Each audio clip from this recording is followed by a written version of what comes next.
ನಮಸ್ಕಾರ. 12ನೇ ದಿನದ್ದು ನಾವು ಅಮ್ಮಂದು ಒಂದು ಸ್ಮರಣೆ ಕಾರ್ಯಕ್ರಮ ಮಾಡಿದ.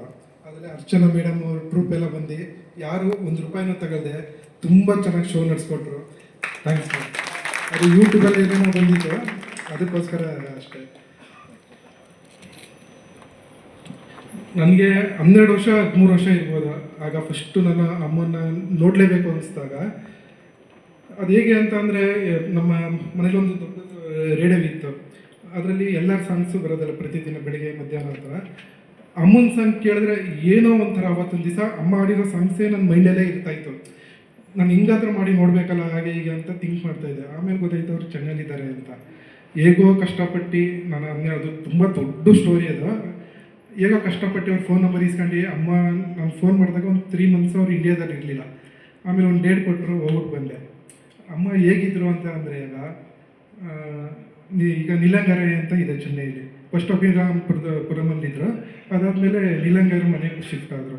ಆ ಮನೆ ಹೆಂಗಿತ್ತು ಅಂತಂದರೆ, ಸುಮಾರು ಒಂದು 1 ಎಕರೆ ಇರ್ಬೋದು. ಒಂದು 85 ಚದರ ಮನೆ, ಒಂದು 20 ಜನ ಕೆಲಸದವ್ರು ಇದ್ದಿದ್ದು, ಮತ್ತು 4-5 ಕಾರು, ಡ್ರೈವರು, ಬೆಳಿಗ್ಗೆ ಸಂಜೆ ವಾಚ್ಮ್ಯಾನು, ಆ ಥರ ಎಲ್ಲ ಇದ್ದರು. ನಾನು ಏನಂತ ಥಿಂಕ್ ಮಾಡ್ತಾಯಿದ್ದೆ ಅಂದರೆ, ಇವ್ರ ಮೈಲಿ ಅಷ್ಟು ಜನ ಕೆಲಸದವ್ರು ಇದ್ದಾರಲ್ಲ, ನಾನೊಬ್ಬ ವಾಚ್ಮ್ಯಾನ್ ಆಗಿದ್ದರೆ ಎಷ್ಟು ಚೆನ್ನಾಗಿರೋ, ಡ್ರೈವರ್ ಆದರೆ ಎಷ್ಟು ಚೆನ್ನಾಗಿರ್ತದೆ, ಅಮ್ಮನ್ನ ರೆಕಾರ್ಡಿಂಗ್ ಸ್ಟುಡಿಯೋ ಕರ್ಕೊಬರ್ಬೋದು, ಅವ್ರ ಜೊತೆ ಯಾವಾಗಲೂ ಇರ್ಬೋದು, ಆ ಥರ ಎಲ್ಲ ಕನಸು ಕಾಣಿದೆ.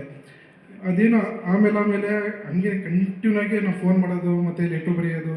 ಒಂದು ಸರಿ ಏನು ಮಾಡಿದೆ ಅಂತಂದರೆ, 1 ಇಯರ್ ಲೆಟ್ರು ಬರೆದಿದೆ. ಈ ಬರ್ತ್ಡೇಯಿಂದ ಸ್ಟಾರ್ಟ್ ಮಾಡಿ ನೆಕ್ಸ್ಟ್ ಇಯರ್ ಕಂಡು ಪ್ರತಿದಿನ 10 ನಿಮಿಷ 15 ನಿಮಿಷ ಬರೆದು ತಗೊಂಡೋಗಿ ಗಿಫ್ಟೆಲ್ಲ ಕೊಟ್ಟಿದ್ದಾರೆ. ಅಷ್ಟು ಹುಚ್ಚು. ನಮ್ಮ ತಂದೆ ಎಷ್ಟೋ ಸರಿ ನನಗೆ ಹಗ್ಗದಲ್ಲೆಲ್ಲ ಹೊಡೆದಿದ್ದಾರೆ. ಆಮೇಲೆ ಹಸು ಇತ್ತು, ಅದರಲ್ಲಿ ಈ ಥರ ಹುಚ್ಚು ಚಂಡಾಡ್ತಿ ಹೊಡೆದಿದ್ದಾರೆ. ನಮ್ಮ ಅಮ್ಮನೂ ತುಂಬ ಬೈದಿದ್ದಾರೆ. ನಾನು ಈ 2 ದಿವಸ ಅಂತ ಹೇಳ್ಬಿಟ್ಟು ಅಮ್ಮನ ಜೊತೆ ಹೋಗಿ 1 ವೀಕೆಲ್ಲ ಇದ್ಬಿಟ್ಟು ಬರ್ತಾಯಿದ್ದೆ. ಆಗ ಫಸ್ಟು ಟೈಮು ನಮ್ಮ ಶಾಪ್ ಓಪನ್ ಮಾಡಿದೆ. ಇದು ನಮ್ಮದು ಎಷ್ಟು ಜನಕ್ಕೆ ಫರ್ನಿಚರ್ಸ್ ಅಂತ ಇದೆ. ಆಗ ಇನಾಗ್ರೇಷನ್ಗೆ ಅಮ್ಮನೇ ಬಂದಿದ್ದರು. ಅವಾಗಿಂದ ನಮ್ಮ ಮನೆಯವರೆಲ್ಲ ಅವ್ರ ಬಿಗ್ ಫ್ಯಾನ್ ಆಗಿಬಿಟ್ರು. ಏನಕ್ಕೆ ಅಂದರೆ, ಅವತ್ತೊಂದು ದಿವಸ ನಾವು ಅಷ್ಟೊಂದು ದೊಡ್ಡ ಮನೆಯನ್ನು ಅಷ್ಟೊಂದು ಚೆನ್ನಾಗಿರಲಿಲ್ಲ. ಒಂದು ಹಂಚಿನ ಮನೆ ಇದ್ದಿದ್ದು. ಪಕ್ಕದಲ್ಲಿ ನಮ್ಮ ಚಿಕ್ಕಪ್ಪ ಅವ್ರ ಮನೆ ತುಂಬ ದೊಡ್ಡ ಮನೆ. ಅವ್ರು ಬರ್ತಾರೆ ಅಂದ್ಬಿಟ್ಟು AC ಎಲ್ಲ ಫಿಟ್ ಮಾಡಿ ಅಮ್ಮನ ಅಲ್ಲಿ ಪಕ್ಕದ ಮೇಲೆ ಇಡ್ಸಿದ್ರು ನಮ್ಮ ಚಿಕ್ಕಪ್ಪ ಅವ್ರ ಮನೆಯಲ್ಲಿ. ಆಗ ಅಮ್ಮನಿಗೆ ಏನೋ 1 ದಿವಸ ಆದಮೇಲೆ 3 ದಿವಸ ಇದ್ರು ಆಮೇಲೆ. ಫಸ್ಟ್ ಡೇ ಆದಮೇಲೆ ಗೊತ್ತಾಗೈತೆ ಇದು ಇವ್ರ ಮನೆ ಇಲ್ಲ, ಅವ್ರ ಚಿಕ್ಕಪ್ಪನ ಮನೆ ಅಂತ. ಆಗೇನು ಮಾಡಿದ್ರು ಅಂದರೆ, ನೆಕ್ಸ್ಟ್ ಡೇ ನಮ್ಮನೇಲೆ ಸ್ಟೇ ಆದರು ಹಂಚಿನ ಮನೇಲಿ. ಅಷ್ಟು ಸರಳತೆ, ಅಷ್ಟು ಇದು. ಅದಾದಮೇಲೆ ಅಮ್ಮನ ಪ್ರೀತಿ ಯಾರು ಬೇಕಾದ್ರೂ ಪ್ರೀತಿ ಸಂಪಾದನೆ ಮಾಡ್ಬೋದು. ಆದರೆ ಅವ್ರ ಮಗ ಮುರಳಿಯಣ್ಣ ತುಂಬ ಸ್ಟ್ರಿಕ್ಟ್. ಅವ್ರಿಗೆ ಗೊತ್ತಿರ್ತದೆ ಆ ಥರ. ಈಗ ಏನಂತ ಅಂದರೆ, ಒಂದು ಆದಿಶಕ್ತಿ ಇದ್ದರೆ ಅದಕ್ಕೆ ದೇವ್ರನ್ನ ಬೇಗ ಯಾರು ಬೇಕಾದ್ರೂ ಮುಟ್ಬಿಡ್ಬೋದು. ಆದರೆ ಪಕ್ಕದಲ್ಲಿ ಹುಲಿ ಸಿಂಹ ಎಲ್ಲ ಇರ್ತಲ್ಲ, ಆ ಥರ ಅಣ್ಣನ ಪ್ರೀತಿ ಗೆಲ್ಲೋದು ತುಂಬ ಕಷ್ಟ. ಅವರು ನಮ್ಗೆ ಎಷ್ಟೋ ಸರಿ ಪರೀಕ್ಷೆ ಮಾಡಿದ್ದಾರೆ. ಅದಕ್ಕೆಲ್ಲ ಗೆದ್ದು ಕೊನೆಗೆ ಮುರಳಿ ಅಣ್ಣನೂ ಏನಂತ ಹೇಳ್ತಾ ಇದ್ರು ಅಂದರೆ, ಅಮ್ಮ ಯಾವಾಗಲೂ ಹೇಳೋರು, ನಿಮ್ಮ ಮೈಸೂರು ಹುಡುಗರು ಬಿಟ್ಟಿರೋಕ್ಕಾಗಲ್ಲ ಅಂತ. ಈಗ ನನಗೂ ಅದೇ ಥರ ಅನಿಸ್ಬಿಡೈತೆ ಅಂತ ಹೇಳ್ತಾಯಿದ್ರು. ಯಾವಾಗಲೂ ಮೈಸೂರು ಅವ್ರ ಕಡೆ ಕಾರ್ಯಕ್ರಮ ಮಾಡಿದ್ದು ಮೈಸೂರಲ್ಲಿ. ಅದು ನಮಗೋಸ್ಕರ ನಿಮ್ಮ ಹೆಸರು ಇಡಬೇಕು ಶಾಶ್ವತವಾಗಿ ಅಂದ್ಬಿಟ್ಟು ನಮ್ಮ ಯಶೋನಿಕೆ ಫರ್ನಿಚರ್ಸ್ ಟಿಂಬರ್ ಅಂತಲೇ ಒಂದು ಆಯೋಜನೆ ಮಾಡಿ ನಾವೇ ಒಂದು ಕಾರ್ಯಕ್ರಮ ಮಾಡೋದು. ಈ ಥರ ತುಂಬ ಅದು ಹೇಳ್ತಾ ಹೋದರೆ ದಿನಗಳು ಆಯ್ತದೆ.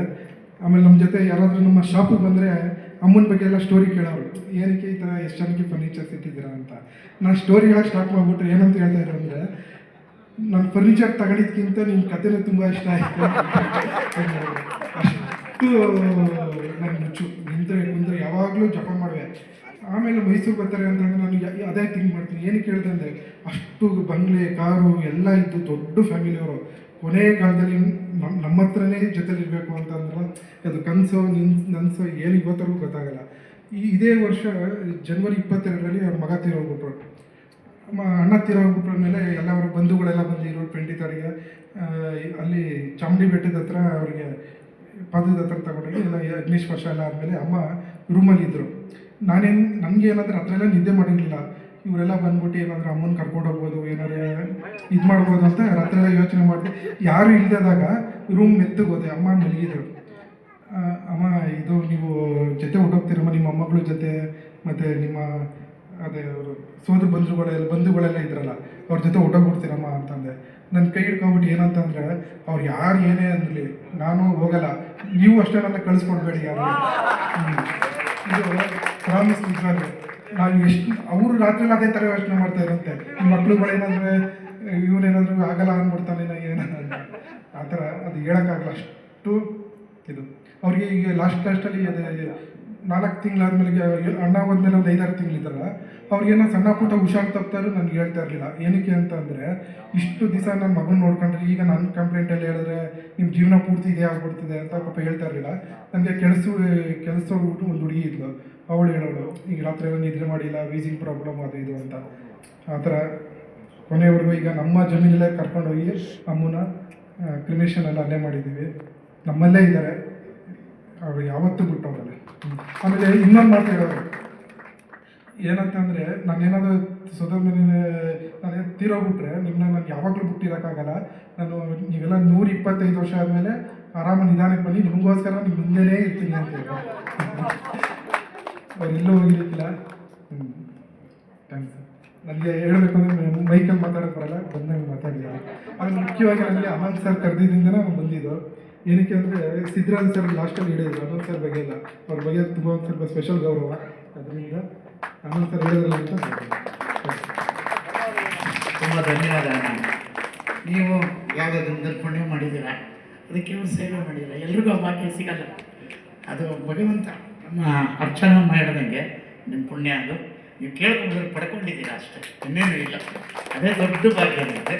ನೀವು ನಮ್ಮ ಮಾತಿಗೆ ಹೋಗ್ಬಿಟ್ಟು ಬಂದಿದ್ದಕ್ಕೆ ತುಂಬ ಧನ್ಯವಾದ ಅಣ್ಣ.